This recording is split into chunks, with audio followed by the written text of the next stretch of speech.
Bienvenue cette chaîne, sois richement béni en le nom précieux de Jésus-Christ de Nazareth qui vous comble de toutes ses grâces. Aujourd'hui, nous sommes le 25 juin 2019 et je vais continuer l'enseignement sur l'importance de méditer la parole de Dieu tous les jours. Hier, en date du 24 juin 2019, j'ai fait une première vidéo avec le titre Les obstacles à la méditation de la parole de Dieu. Donc aujourd'hui, je vais continuer sur le thème et nous allons aborder justement une autre deuxième partie qui est de savoir pourquoi devons-nous méditer la parole de Dieu tous les jours. Pourquoi c'est si important? C'est en tant qu'enfant de Dieu que la parole nous décrit en large en fait qu'il est important justement de lire la parole de Dieu si nous voulons grandir au Seigneur, si nous voulons le connaître, si nous voulons vraiment le laisser bâtir son caractère en nous. C'est important de lire la parole de Dieu tous les jours.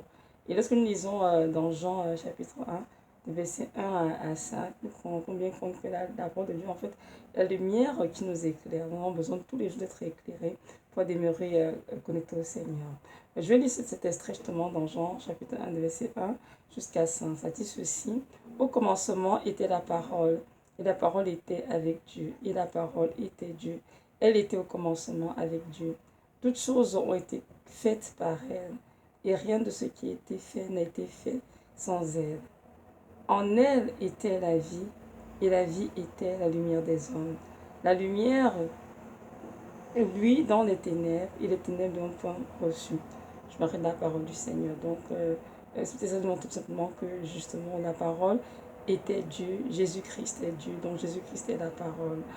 Donc notre Dieu désire que nous soyons justement en communion de tous les jours parce que la vie de la parole, cette vie qui nous a lumière, nous besoin pour marcher sur ce chemin étroit qui nous conduit vers le paradis. Donc c'est important vraiment en tant qu'enfant de Dieu d'avoir cette faim, cette soif quotidienne de la parole pour être vraiment en communion avec le Père. Donc dans cette vidéo, je vais donc vous donner quelques points, quelques bienfaits qui découlent vraiment de cette méditation quotidienne de la parole de Dieu dans nos vies. Donc voilà, avant de commencer, juste avant de finir, c'est quoi donc méditer? Méditer en fait, c'est soumettre quelque chose à une longue et profonde réflexion. Donc vraiment, méditer la parole de Dieu, pour nous les chrétiens, c'est vraiment prendre le temps d'y penser, d'y réfléchir longuement et de voir dans quel cadre cette parole est applicable dans nos vies, comment on peut la mettre en pratique pour apporter du fruit. Donc la parole de Dieu, non pas la lire juste comme si c'était un bouquin, non, ou bien un magazine, non, la parole de Dieu doit être abordée avec, comment dirais-je, considération et avec dévouement dans le but vraiment de rencontrer Dieu. Lorsqu'on s'est mis à lire la parole, en fait, c'est quand on disait Seigneur, parle-moi. Je veux être en communication, je veux que tu m'instruis, je veux que tu m'enseignes. Donc, non pas lire la parole de Dieu comme un petit bouquin qu'on fait rapidement, juste pour être au courant des vers, des histoires qui y sont écrits, mais vraiment dans le but d'être en communion avec le Seigneur, de comprendre ce qu'il dit, sa pensée, et de pouvoir la mettre en pratique, de porter du fruit à notre tour. Donc, c'est ça. Donc, évidemment, dans un premier temps, donc je peux dire le point 1, mais lorsque nous avons la parole de Dieu, lorsqu'on la médite vraiment, comme tout à l'heure, cette parole nous permet de connaître qui est Dieu, qu'est-ce qu'il a fait, nous, la création, dans le monde entier, pour nous aussi, enfants de Dieu, qu'est-ce qu'il a fait. Donc, si nous voulons connaître qui est Dieu, c'est important de la parole parce que la Bible est vraiment ce livre de vie qui nous enseigne qui est Dieu, quelle est sa pensée, quelles sont ses lois, comment est-ce qu'il voudrait que nous marchions, quelles sont ses attentes par rapport à nous en tant qu'enfants de Dieu. Donc, c'est important de lire la parole de Dieu pour connaître Dieu dans tous ses attributs. Petit 2, lire la parole de Dieu aussi nous aide évidemment à nous découvrir qui sommes-nous véritablement en Christ et quelles sont les choses dans nos vies qui doivent être changées. Dans la parole de Dieu, comme nous avons dit de Jacques, est comparable à un miroir dans lequel nous pourrons nous mirer. Voyez-vous, donc lorsque nous avons la parole de Dieu, ce miroir, en fait, nous révèle en fait qui nous sommes, quels sont les péchés qui sont cachés, quels sont les péchés qui doivent être délaissés. Et justement, c'est en disant ces paroles de Dieu tous les jours que nous sommes transformés, que nous sommes changés. Donc c'est important de vraiment à votre livre avec beaucoup de considération et y aller dedans pendant le but de grandir. Donc voilà, dans le troisième point maintenant que je dirais, c'est lire la parole de Dieu. C'est vraiment recevoir la lumière. Nous avons besoin pour marcher dans nos voies tous les jours. Donc je vais aller dans le premier texte que je vais lire, c'est le Somme 105. Non, Somme 119, pardon, verset 105 qui dit ceci: ta parole, tu n'as pas mépris, lumière sur notre santé. Donc la parole de Dieu, en fait, est cette lumière quotidienne qui nous éclaire, en fait, qui est notre chemin. Nous sommes dans diction, donc le mot lampe veut dire tout simplement dire un dispositif produisant une flamme, une lumière. Et que fait la lumière? La lumière est là pour éclairer les objets sur un chemin, sur un sentier, pour les rendre visibles.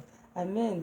Donc la parole de Dieu est vraiment cette lumière qui nous éclaire et nous aide à marcher dans les pas du Seigneur, sur ses pas, et demeurer sur le chemin étroit. Car nous ne voulons surtout pas que le chemin conduit par ce chemin étroit qui est un chemin resserré, mais le chemin qui conduit en enfer, c'est le chemin large et spacieux qui est le chemin de la perdition. Donc c'est important de comprendre que si nous voulons demeurer sur ce chemin étroit, nous devons vraiment marcher nous devons, lire la parole de Dieu, devenir méditer et dans le but de la mettre en pratique. Parce qu'on peut lire la parole juste pour être informé de ci ou de ça, mais on n'a pas l'intention de mettre en pratique.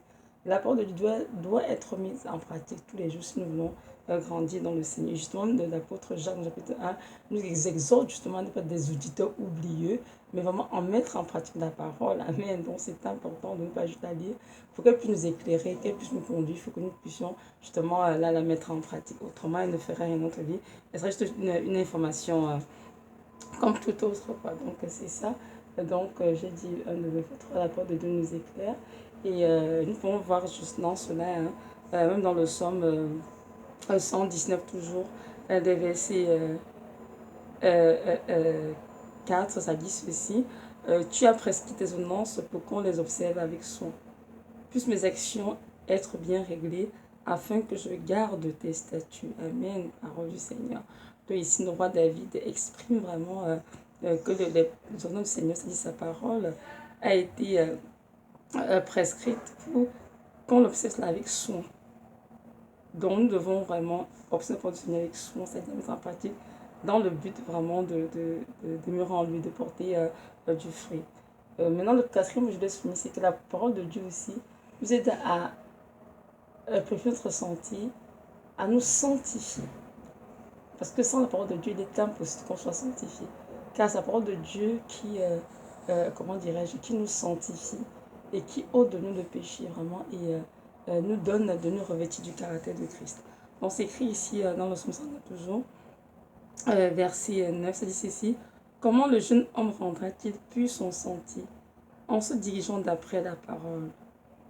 Amen. Donc si nous voulons nous purifier et marcher sur un chemin étroit, puis qui monte au paradis, nous devons donc lire la parole de Dieu. Nous devons vraiment y prendre garde et la mettre en pratique tous les jours. Car c'est cette parole qui nous sanctifie. Car la sanctification, nous savons tout ça, c'est l'œuvre du Saint-Esprit en nous. Mais comment nous sanctifie? Nous avons la parole de Dieu, évidemment. Notre âme reçoit la parole, notre esprit et le Saint-Esprit plus là pour nous sentir, nous détacher des choses des ténèbres et pour nous rattacher justement à la lumière qui est Christ. Donc c'est important vraiment de prendre le temps tous les jours de mettre la parole, on veut être purifié de nos péchés et de marcher vraiment sur le chemin droit et étroit qui conduit au paradis. Aussi le cinquième point, c'est ceci, c'est que la parole de Dieu nous aide à ne pas pécher contre le Seigneur. Nous sommes tous sans ignorer que notre Dieu vraiment a envoyé son fils à Golgotha pour être crucifié afin d'ôter le péché du monde. Donc un véritable chrétien qui connaît Dieu ne saurait en aucun cas pratiquer le péché. C'est-à-dire, ce que je passe, c'est nos péchés volontairement et puis du bon, c'est pas grave, Seigneur, je péché, non, pardon, ce n'est pas grave. Non, non, non. Un enfant de quelqu'un qui est réellement converti doit comprendre qu'il doit être débris du péché, doit vivre une vie sans péché. Et si jamais, pour quelque raison, il tombe dans le péché par inadvertance, il peut juste se confesser et notre Dieu va lui pardonner tout simplement. Mais on ne peut pas entretenir le péché. Non, c'est un non, tout simplement. Donc c'est écrit ici dans le Psaume 119 toujours, verset 11, ça dit ceci. Je sais ta parole dans mon cœur afin de m'empêcher contre toi. C'est sûr que si nous avons la parole de Dieu, nous sommes tous les jours, cette parole ne pourrait pas être dans notre cœur. Alors on va pécher sans même vouloir. Enfin, comment dirais-je, pécher sans vraiment pourtant. Enfin, pécher sans, comment dirais-je, euh, sans même le réaliser en fait. Tellement on lit pas la parole, dont on est rendu comme bon Jésus nous aime, nous l'aimons, bon, sans plus quoi. Donc, parce qu'on ne vit pas grave, Jésus nous aime. Non. Nous devons comprendre que Jésus-Christ a de la haine pour le péché, mais il aime le pécheur. Donc, un enfant de Dieu qui est converti doit tous les jours lire la parole de Dieu, la serrer dans son cœur afin de ne pas pécher contre le Seigneur. C'est très que nous, quand nous sommes dans les tentations de la vie, la vie quotidienne, ce qui nous garde tout un peu de péché, c'est la parole de Dieu. Ce n'est rien d'autre que ça. Imaginez par exemple un monsieur qui sort de chez lui, il s'en va au travail, il tombe en route sur une belle jeune femme qui est vraiment peut-être séduisante, peut-être habillée aussi, maniée très séduisante. Et il a laissé le temps de se dire, ah, mais tiens, elle est belle. Et il veut aller plus loin dans son esprit. Comme oh, j'aurais aimé la voir comme épouse, mais que ce soit. Aussitôt, le verset qu'il a lu auparavant le matin, et qui disait dans la parole, euh, celui qui regarde une femme pour la convoiter, avec elle dans son cœur, dès que le Saint-Esprit lui renvoie ce verset dans son esprit, il s'ensuit, il dit, ah, mais c'est vrai, Seigneur, je ne peux pas entrer de telle pensée, car en faisant cela, je suis en train de commettre la vétusté avec elle déjà, même sans avoir touché. Donc, c'est important de la parole. Donc, la plus parole qu'il a lu le matin, on dit quitter sa maison, c'est pour va le gagner dans la journée, dans la pureté du Seigneur, et l'aider à ne pas tomber contre le Seigneur, parce que c'est l'Esprit qui va lui rappeler le matin, et ça va l'aider à ne pas commettre des choses que Dieu n'aime pas. Donc c'est important, frères et sœurs, de lire la parole tous les jours. Parce que dans la parole, on fait, c'est parce que le Saint-Esprit prend son parole dans lui et méditer. Et le Saint-Esprit inscrit ses paroles sur nos cœurs. Et il nous les rappelle en autant opportun lorsque nous avons besoin. Donc c'est important de vraiment méditer tous les jours et de garder la parole de notre cœur justement afin d'empêcher contre lui. Amen. Non, pas, cinquièmement, justement, le cinquième point, c'est le cinquième point, pardon, oui, non, le sixième point, la parole de Dieu nous aide en fait à bâtir notre foi. C'est ce qu'il y a dans la parole, hein, dans Romains 10, verset 17, qui dit ceci, que la parole, la foi vient de ce qu'on entend. Et ce qu'on entend vient de la parole de Dieu. Donc, si nous voulons bâtir notre foi, si nous voulons avoir cette confiance inébranlable en Dieu, avoir vraiment cette foi inébranlable, nous devons lire la parole. Nous devons la méditer tous les jours pour justement découvrir qui est ce Dieu, qu'est-ce qu'il a fait pour son peuple, qu'est-ce qu'il a fait pour ceux qui étaient avant nous, qu'est-ce qu'il a accompli dans leur vie.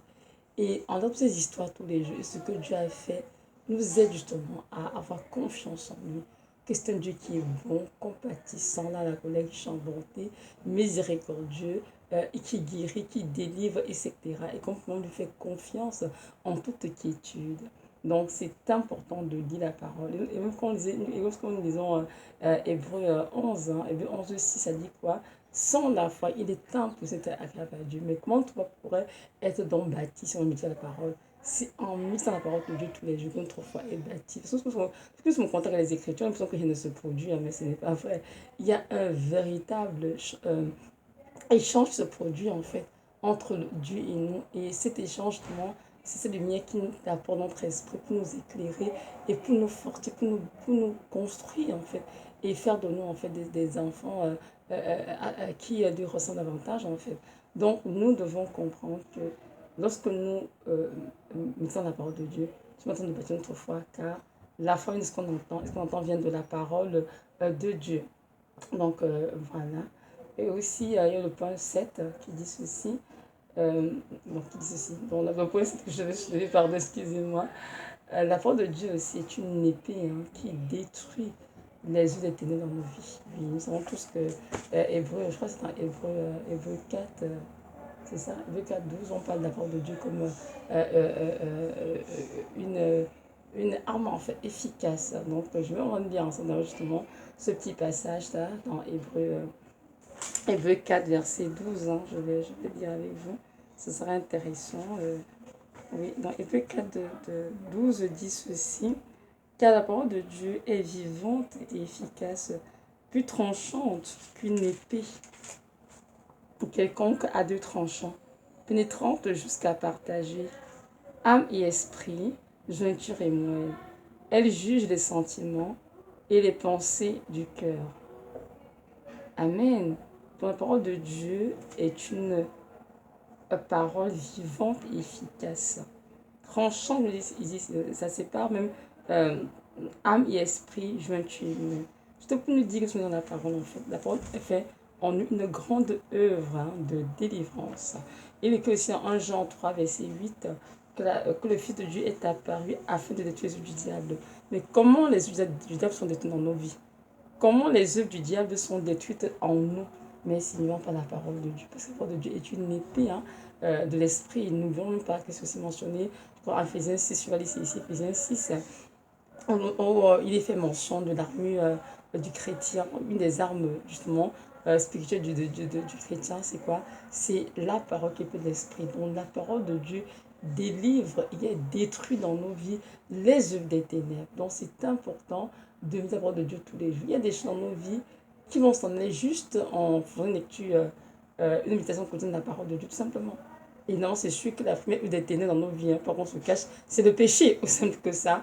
Et il y a d'autres choses aussi, des maladies, des possessions démoniaques, etc. Mais nous savons que la première des ténèbres dans nos vies, c'est le péché. Oui, et évidemment, qu'on se voit depuis de la chair. Hein. Donc, c'est sûr que la parole de Dieu vient en nous tuer la chair, afin que l'Esprit de Dieu nous remplisse, afin que l'Esprit de Dieu vraiment nous donne cette grâce de marcher dans l'esprit, dans la chair. Il faut que la chair soit absolument tuée. Et c'est la parole de Dieu qui fait cela. Donc, si on la lit pas tous les jours, si on la médite pas tous les jours, c'est sûr que la chair va grandir, l'esprit va se rapetir et on se rend compte, pardon, qu'on marche plus dans la chair, non dans l'esprit. On fait plus des œuvres de la chair que les œuvres de l'esprit. Et là, on sera évidemment un peu le piège d'être un peu péché. Hein. Oui, même sans forcément vouloir en train de faire péché sur péché. Donc, c'est important de venir voir de Dieu tous les jours afin vraiment de marcher dans l'esprit, dans la chair. Et de savoir que la parole de Dieu, elle est efficace, elle est tranchante et qu'elle fait vraiment de grandes choses dans nos vies. Hein. Comme ce qui est dans je pense, c'est dans ça. La parole de Dieu, elle ne retourne jamais à lui sans accomplir son effet. Donc la parole de Dieu sort de sa bouche. Donc on l'a dit, hein, c'est comme Dieu a nous parler.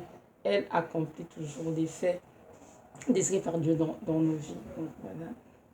Maintenant, le septième point que je voulais aborder, c'est la parole de Dieu guérit des maladies. La parole de Dieu nous guérit. Elle nous délivre. Et ça, c'est une vérité incontestable. Hein. Ça, nous savons tous que c'est qui dans la parole. C'est pas ces manifestations qui ont la guérison. Donc, juste en comprenant ces paroles tous les jours, nous avons la guérison, oui, dans nos corps, dans nos âmes. Donc, le psaume 107, verset 20, ça dit ceci, je vais lire rapidement. 107, 20. 107, 20 dit ceci. Il envoie sa parole et les guérit. Il les fit échapper de la fosse. Donc, la parole de Dieu, il guérit ça. Et pour l'avoir expérimenté, je vous assure, c'est une vérité incontestable. Lorsque nous avons des choses dans nos vies, des maladies qui sont là, peu importe le nom, hein, je fais de confesser la parole de Dieu tous les jours. Prendre des versets de la guérison et les confesser tous les jours. Il y a un véritable changement qui se produit au niveau de nos cellules, au niveau de notre âme. Donc la parole de Dieu est une parole effectivement qui est vivante, efficace, qui guérit. Et pour ceux qui l'ont pratiqué, ils savent très bien que ce que je dis c'est vrai. La parole de Dieu est un médicament efficace contre toutes les maladies d'ailleurs en passant. Oui, contre toutes les maladies, c'est certain. Donc la parole de Dieu, elle nous guérit, elle nous délivre. Il y a parfois, on va voir des chrétiens qui vont toujours vers des ministères ou bien des hommes, des femmes de Dieu, chercher la prière pour la guérison, pour la délivrance. Mais non comprendre qu'il y a des choses qui quittent de nos vies juste parce que nous méditons la parole de Dieu tous les jours. Donc juste en la méditant tous les jours, il y a des choses qui quittent de nos vies tout simplement. Pas besoin qu'on nous impose les mains, qu'on nous fasse des prières, de délivrance, des heures, des jours, non, pas besoin.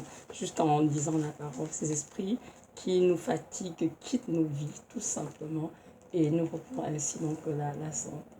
Pour ce 8e point, donc voilà. Maintenant, je vais parler un peu du 9e point. Le 9e vient faire vraiment de la méditation de la parole de Dieu. C'est que la parole de Dieu, lorsque nous la méditons, elle remet notre intelligence, notre pensée évidemment, elle transforme notre vie et nous rend vraiment, comment dirais-je, plus proche de l'image que Dieu attend de nous en fait, en tant qu'enfant de Dieu. Vous savez, il est écrit dans Romains 12:1 que nous devons, dans Romains 12:2, pardon, que nous devons justement revenir notre intelligence et ne pas nous conformer au siècle présent. Mais comment cela peut se faire? Comment sans dire la parole de Dieu, justement? Si on peut la parole de Dieu, on ne sera pas renouvelé. Plus simple que ça. Nous devons lire la parole de Dieu tous les jours. Et cette parole va venir justement revenir notre pensée, nous aider à nous dépouiller des yeux des ténèbres et nous revêtir des armes de lumière. Donc ça dit ceci au verset Romains 12, 2. Ne vous conformez pas au siècle présent, mais soyez transformés par le renouvellement de votre intelligence afin que vous discerniez quelle est la volonté de Dieu, ce qui est bon, agréable et parfait. Amen. Donc, si nous voulons avoir l'intelligence renouvelée, nous voulons être transformés, il est important de savoir que nous rendons la parole de Dieu tous les jours. C'est une nécessité incontournable. Et c'est cette parole qui a venu en nous justement séparer les ténèbres, les chasser loin de nous et nous donner de la lumière nécessaire pour que nous puissions justement briller comme Christ, pour que nous brillions. Autrement, on ne peut pas transformer. Si on veut transformer, c'est important de lire la parole de Dieu parce que c'est la parole de Dieu qui est nous transformer. Et 1 Colossiens 3, 9 à 10, on parle clairement que nous, si nous voulons vraiment nous dépouiller des yeux des ténèbres, c'est important de lire la parole parce que nous renouvelons dans la connaissance de la parole de Dieu. Oui. Donc j'ai dit Éphésiens, donc Colossiens 3. Donc voilà, Colossiens 3, 9 à 10 dit ceci. Ne mentez pas les uns aux autres, vous étant dépouillés du vieil homme et de ses œuvres, ayant revêtu l'homme nouveau qui se renouvelle dans la connaissance, dans l'image de celui qui l'a créé. Donc on avec le nouvel homme, c'est-à-dire le chrétien régénéré, se renouvelle tous les jours la connaissance. Que la connaissance, c'est la parole de Dieu tout simplement. Et si nous voulons donc être nous transformés, c'est important donc de la parole à méditer jour et nuit afin vraiment qu'elle puisse faire son œuvre en nous et nous transformer. Donc voilà. Et évidemment, il est toujours important de garder à l'esprit que la parole de Dieu, en fait, elle est comme une semence. Lorsque nous la plantons dans nos cœurs, il y a forcément quelque chose qui se passe. Même si on a forcément, comment dirais-je, on n'a pas cette impression, ce qui ne se passe, non, ce n'est pas vrai. Surtout si on la lit dans le but de vouloir changer, il faut plaire à Dieu. Parce qu'il y a des gens qui lisent la parole de Dieu juste pour obtenir des versets. Et lorsqu'il y aura un débat, ils vont montrer à tous ceux qui sont là, ils sont des personnes qui retiennent bien les versets. Ils sont capables de dire, de citer des versets, quoi, non. La parole de Dieu, on dit la parole de Dieu pour les autres, on dit la parole de Dieu pour nous d'abord, pour être transformé. Donc si un enfant de Dieu aborde la parole de Dieu, la médite vraiment dans le but que Dieu le transforme. Mais cette parole va opérer en lui une véritable transformation. Mais si on n'a pas la parole de Dieu, on a justement de juste connaître la lettre et tout, mais c'est sûr qu'on a juste la lettre. N'oubliez pas qu'il est dans Jean 6, 63, que la chair ne sait de rien, l'esprit qui vivifie. Et voilà qu'ils sont dit, son esprit et vie. Donc n'oublions surtout pas que la parole de Dieu nous donne la vie. Et il nous donne aussi la grâce d'être remplis de son esprit saint. Donc nous ne devons pas nous attacher juste à la lettre. Dieu, je connais le verset, ça dit ceci, ça et on se met à réciter. Non, c'est pas ça que Dieu veut. Donc si nous lisons ensemble Ésaïe 55, verset 10 à 11, ça dit ceci. Comme la pluie et la neige descendent des cieux et n'y retournent pas sans avoir arrosé, fécondé la terre et fait germer les plantes, sans avoir donné de la semence au semeur et du pain à celui qui manque.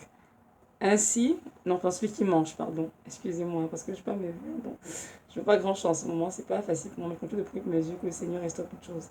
Ainsi en est-il de ma parole qui sort de ma bouche. Elle ne retourne point à moi sans effet, sans avoir exécuté ma volonté et accompli mes desseins. Parole du Seigneur. Dans notre Dieu, lorsque dans la parole, évidemment, la parole, c'est comme si de sa bouche et vient vraiment dans nos vies. Elle accomplit ce pourquoi Dieu l'a envoyé et elle accomplit les desseins ses desseins dans notre vie, parce que nous voulons forcément de ce que Dieu veut faire. Amen. Donc c'est très important, frère et à la fin, de lire la parole de Dieu tous les jours, à méditer. En la lisant, Dieu nous renouvelle, nous transforme. Nous sommes vraiment des enfants qui sont en fait à son image, tout simplement. Donc voilà. Évidemment, la parole de Dieu nous garde près de lui, près de son cœur. Il nous accorde aussi du succès lorsque nous faisons notre entreprise. C'est que dans Josué 1:8, que ce livre ne se met plus de ta bouche, médite là jour et nuit et agis selon tout ce qui est inscrit. C'est là que tu réussiras, c'est là que tu auras du succès dans toutes tes entreprises. Donc c'est sûr qu'un enfant qui nous apporte de Dieu jour et nuit, et cet enfant du aura du succès dans ses entreprises. Et tout simplement, il va réussir dans tout ce qu'il va entreprendre. Pourquoi? Parce que la main de Dieu sera avec lui.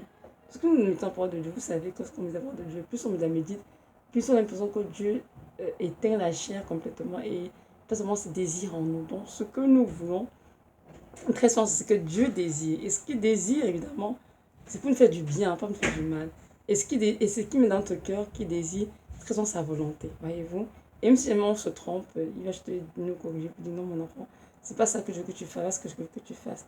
Mais ceux qui mettent la parole de Dieu tous les jours ont vraiment cette vie, comment dirais-je, pleinement bénie en Christ. Je ne peux pas le de bénédiction financière. Je ne peux pas dire, quand on met la parole de Dieu, on a l'argent, on a ceci, non, ça n'a rien à voir. C'est vraiment de cette prospérité spirituelle, amen, que Dieu nous donne vraiment dans notre destinée de faire ce pourquoi nous avons ici-bas. Donc, c'est ça que je parle, évidemment, c'est sûr. Donc, voilà. Donc, en gros, la parole de Dieu nous fait du bien, fait beaucoup de bien à tous ceux qui la méditent jour et nuit. La parole de Dieu instruit, elle sanctifie, elle dirige nos pas, elle conseille, elle encourage, elle fortifie, elle exhorte, elle corrige, elle guérit, elle délivre, elle console, etc., etc. La parole de Dieu nous aide vraiment à garder les yeux fixés sur le Seigneur. Vous savez, lorsqu'on est sur la parole tout le temps, gardez les yeux sur le Seigneur, une application, gardez vos yeux sur le Seigneur. Mais comment on regarde nos yeux sur le Seigneur? Puisque Dieu est esprit. Et il y a des fois, on peut le voir si ça va à nous. Des fois aussi, où il ne sera pas forcément à nous. C'est justement en gardant la parole de Dieu constamment sous nos yeux. C'est ainsi que nous gardons nos yeux fixés sur notre Seigneur. Donc voilà, je vous encourage vraiment à garder vos yeux fixés, Seigneur. Gardez la parole de Dieu sous vos yeux quotidiennement. Méditez-la matin, midi, soir. Et ce Dieu qui est la parole, tout simplement, vous comblera de tous ses bienfaits, selon sa souveraineté. Donc voilà, maintenant si tu m'écoutes et que tu ne connais pas qui est ce Dieu, j'aimerais que je te dise que ce Dieu, c'est Jésus de Nazareth, justement, cette parole qui s'est faite chair, enfin, nous pendant 33 ans, et qui s'est offert au Golgotha comme sacrifice pour ôter les péchés de l'humanité entière. Donc je t'encourage à te repentir tes péchés et à le faire dans ton cœur comme ton sauveur et ton Seigneur. Et je sais que tu ne regretteras pas. Donc voilà, je t'encourage vraiment à faire ce pas de foi. Et tu feras combien tu seras heureux d'être dans ces parvis en fin de compte. J'aimerais juste nous rappeler à tous que notre Dieu revient bientôt. Et que c'est important, frères et sœurs, de ne pas nous laisser distraire de ce monde, de toutes les actions de ce monde, des choses mondaines qui ne sont que passagères, mais de nous concentrer justement à l'œuvre de Dieu, à l'étudier, mettre en pratique pour la connaissance et pour vraiment demeurer en lui, c'est certain. Et aussi que ça nous garde dans un état vraiment d'éveil spirituel. Pour que lorsque Dieu revienne, qu'il nous trouve vraiment en état de sobriété, d'éveil justement, pour être prêt pour son retour. Donc, et que notre Dieu nous aide tous à ne pas oublier l'essentiel. L'essentiel, c'est la parole de Dieu. Elle ne passera jamais. Mais tous les autres jours, on fasse des diplômes, des carrières, des richesses, etc. Tout vont passer, mais ce pour Dieu ne passera jamais. Donc, je nous encourage tous vraiment à demander au Seigneur la grâce de lire sa parole tous les jours, de la méditer et vraiment de braver tous les obstacles qui sont sur notre chemin pour pouvoir lui accorder du temps tous les jours pour l'écouter et pour communier avec lui. J'ai dit dans ma première vidéo concernant les obstacles à l'imitation de la parole de Dieu qu'il y a beaucoup d'obstacles, c'est vrai. Mais c'est à nous de dire non aux obstacles, de courir aux obstacles, de dire Seigneur, aide-moi, car je veux être plus proche de toi, je veux te chercher de tout mon cœur, je veux te toucher, je veux te rencontrer, Seigneur. Et notre Dieu, dans sa grâce et à cause de son amour infini envers nous, il va survenir à notre secours pour nous aider à passer plus de temps dans la parole de Dieu et vraiment lire la parole, à méditer et vraiment la mettre en pratique. Donc c'est ça, donc, vraiment que Dieu nous garde dans sa présence et qu'il nous donne cette force, ce courage, cette endurance de faire rien que sa volonté jusqu'à son avènement. Merci.